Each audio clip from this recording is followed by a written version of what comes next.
Sri Sachidananda Sadguru Sainath Maharaj Ki Jai. Sri Sai SATCHARITRA, an insight. Episode 269. My humble prostrations at the lotus feet of our Sadguru Sai.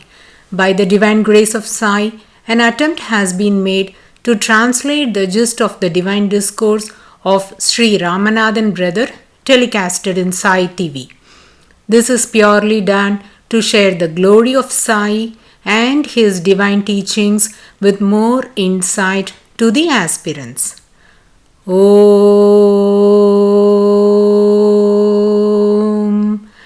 Gurur Brahma Gurur Vishnu Gurur Devo Maheshwaraha Guru Sakshat Parabrahmam Tasmai Shri Gurave Namaha.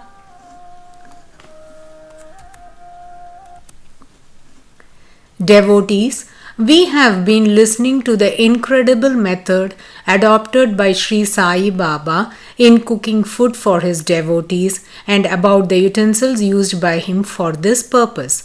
Let's now continue to heed the amazing divine sports of Sri Sai Maharaj in this regard.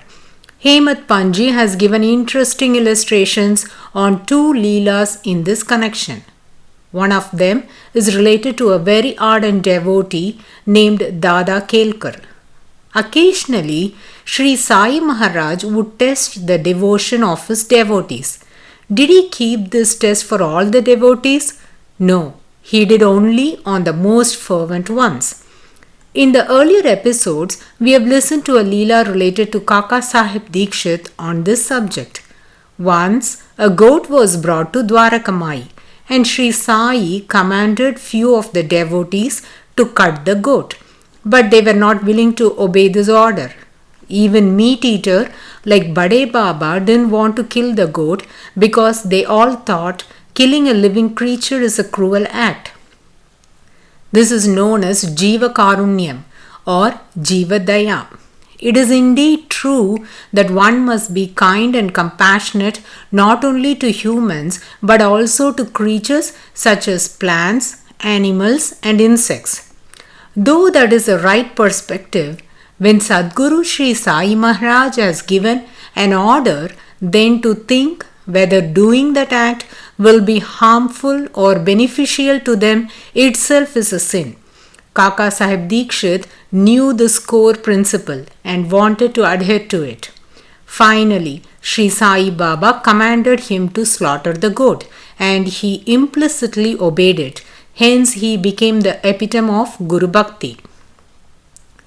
Even if one would contemplate whether adhering to the dictum of the Guru would be beneficial or otherwise, will be doomed to face sin. The devotee's chitta must be stable. They should never waver or doubt. Instead, should have implicit faith in the Guru. The command of the Guru must become the law to the devotee. To exhibit this great quality of the devotee to others, the Guru will test his fervent devotee occasionally. Now let's listen to the test kept for Dada Saheb Kelkar by Sadguru Sri Sai Baba. On one Ekadasi day, Sri Sai said, "Dada, you go to Korale and get some meat." As everyone is aware, Ekadasi is considered an important day for fasting. Maharashtrians are known for their Ekadasi fasting. Dada Kelkar was an orthodox Brahmin. He followed the customs and rituals very strictly in his daily activities. Whereas Sri Sai Baba instructed a non-vegetarian to get meat on Ekadasi day. Korhale is situated nearly 12 to 13 kilometers away from Shirdi. It is now close to Shirdi airport. Devotees such as Amir Shakkar belong to this place. At Korhale, in Radha Krishna Mai temple, devotees can have darshan of the divine stone on which the holy padukas of Sri Sai Maharaj were etched naturally. Vinny Chitluriji, one of the greatest apostles of Sri Sai Maharaj, has installed the stone padukas at this temple. Devotees must try to visit this temple in their future pilgrimage to Shirdi. A century ago, this Korhale was the center for traders and considered a bigger village compared to Shirdi. But over time, for unknown reasons, the popularity of this place diminished and remained just as a hamlet. Many meat sellers were in Korhale. Hence, Sri Sai Baba directed Dada Kelkar to buy from there. Immediately, Sri Sai began to pull some cash from his kafni's pocket and counted the currency notes. Then he gave some cash to Dada Kelkar and again insisted that he must only go to buy the meat. Dada Kelkar was surprised at this instruction. He was an ardent devotee and had unswerving faith and devotion to Sri Sai Maharaj. Abiding by the command of the Guru is the greatest duty of a devotee, was his firm opinion. He was a spiritually elevated soul. Hence, Dada Kelkar wanted to execute the work assigned to him by the Guru without analyzing the nature of the work. He knew that obeying the orders of the Guru was the best dakshina a devotee could offer. So, he quickly got ready and came out to start to Korhale. Until then, Sri Sai Baba was minding his routine. Now, he called out, Dada, why do you have to unnecessarily go for these kinds of jobs? Why don't you send someone else?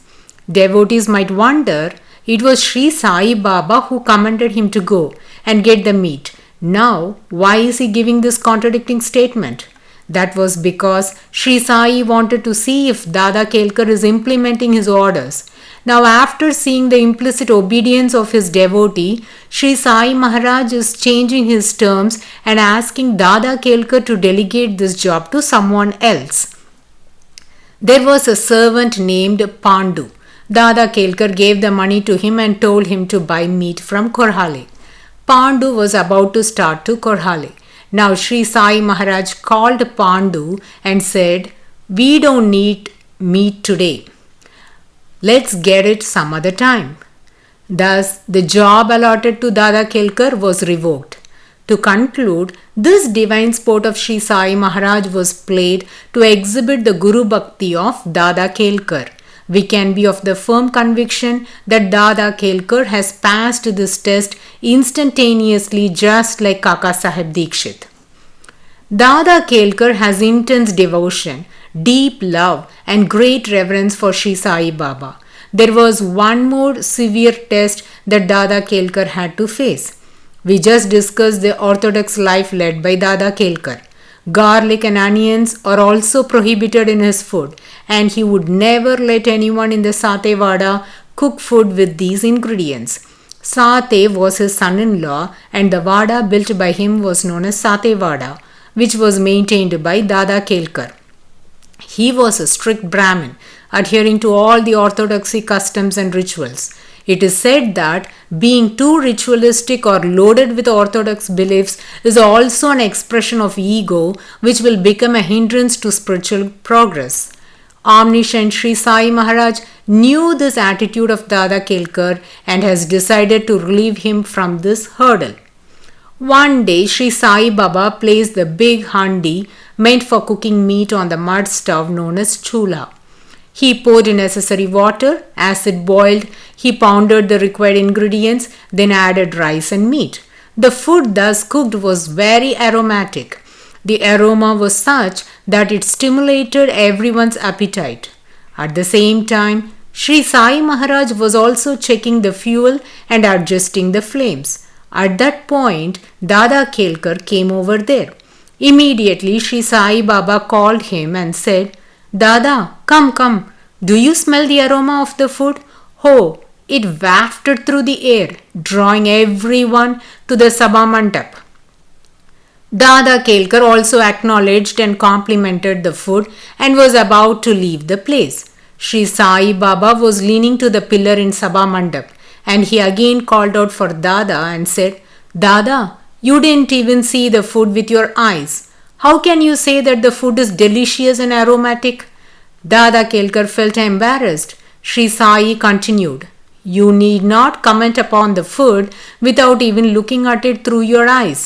Come here, let me show you how to check the food." Saying so, Sri Sai Baba held Dada Kelkar's hand, pulled him closer and inserted his hand into the handi. That was again an Ekadasi day, and Dada Kelkar felt awkward to touch the meat. Sri Sai Baba added, "Take a plate, let me teach you how to taste the food." Saying so, he placed some meat pulav on the plate and said, "Now drop it in your mouth, taste it with your tongue, and then give your comments about it, without caring for your orthodoxy." Though Dada Kelkar's hand touched the food, Sri Sai Maharaj didn't compel him to taste the food. Devotees might wonder the reason for Sri Sai Maharaj to do this act. Hemat Panji has wonderfully narrated the reason in two OVs. In chapter 38, OV 102 says, "Will the Jnanis ever allow their devotees to commit an act that would result in dereliction of their duties? The answer is never. Not even in weirdest dreams such a situation would arise." In the following OV, Hemat Panji uses a simile to reason out the above Leela. He says, when the wave of motherly love rises in a mother's mind, she pinches her child with her hand, and when it begins to cry and shout, she hugs it close to her bosom. Similarly, Sri Sai Baba, in a true motherly way, pinched Dada Kelkar in this fashion. This reminds us of another divine sport of Sri Sai Maharaj related to Dashkanu Maharaj. He was also a very orthodox person, strictly adhering to the customs and rituals imparted to him. He never eats onions. It has never been an ingredient in his food. His notion was that onion, being a tamasic food, must be avoided, as that would become an impediment to one's spiritual progress.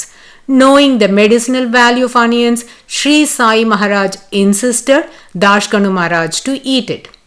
Let's see how this divine sport was played by Sri Sai Baba. Once, to Dashkanu Maharaj, he said, "Prepare pitla and onion godsu, eat some and share the rest with me." Pitla is prepared using ginger, garlic, onions and other spices. Onion godsu has onions as the base ingredient. Dashkanu Maharaj had no choice but to immediately obey the orders of Sri Sai Baba. Hence, he prepared both the dishes, but didn't have the liking to eat them. To abide by the direction of the Guru, he prepared it and thought of a trick. He dipped his finger in the onion godsu and took the finger close to his lips without touching the tongue. He thought by this act he has tricked Sri Sai Baba and simply tell him that he had consumed the food. Devotees, Sri Sai Baba is a Sarvantaryami. Who can fool him? Now Dashganu went to Dwarakamai. Sri Sai welcomed him lovingly. "Oh Ganu, have you come? Please come." Dashganu Maharaj went and prostrated at the lotus feet of Sri Sai Maharaj. At that moment, Sri Sai spoke to the devotees next to him thus, "Do you know what this man did? I told him to cook pitla and onion godsu. Eat some and get the remaining to me. But do you know what he did? For namesake, he dipped his finger in the dish, took it close to his lips and pretended as if he tasted it. Is this how one would eat the food?" Saying so, Sri Sai Maharaj did a demo by taking his finger close to his lips and said, "This is what he did." Dashganu Maharaj was aware that Sri Sai Baba is omniscient. Still, he decided to play this trick, whereas this deceptive action done by him at Vada was exhibited by Sri Sai Maharaj in Dwarakamai. Dashganu Maharaj was humiliated. Now Sri Sai Baba asserted, "Don't behave like this. Such acts are not beneficial for you. You must add onions to your food." As Sri Sai Maharaj insisted, from then Dashganu Maharaj included onions in his food excepting on Ekadasi day. Getting back to the Leela of Dada Kelkar, we heard that Sri Sai Maharaj thrusted Dada Kelkar's hand into the handi that had meat pulav, took some food with the ladle, kept it on the plate and asked him to taste it. At this juncture, devotees might raise a question. If Sri Sai Baba forced the vegetarians to eat meat, never this was done. Those who were accustomed to eating meat were given from the handi as prasad, and others were not allowed to even touch it. Sri Sai Baba never created any desire to indulge in eating this food. This divine sport of Sri Sai Maharaj was done to exhibit the Guru Bhakti of Dada Kelkar. There are many Leelas connected to Dada Kelkar. Who is this Dada Kelkar? How did he come to Shirdi? What was his perspective about Sri Sai Baba when he first came to Shirdi? Then, how did he turn out to be a great devotee? We can find answers to these interesting questions in the coming episodes. Bow to Sri Sai. Peace be to all. Om